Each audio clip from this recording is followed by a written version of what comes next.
السلام عليكم وأسعد الله مساءكم.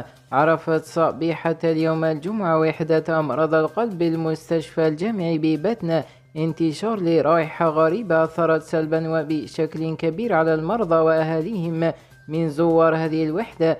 ونظرا لقوة هذه الرائحة الكريهة تدخلت المصالح المعنية منها الحماية المدنية، والتي عاينت مرافق الوحدة مع الإبقاء على عناصرها قيد المراقبة للتدخل في حالة الضرورة، إضافة إلى تدخل المصالح الصحية والأمنية.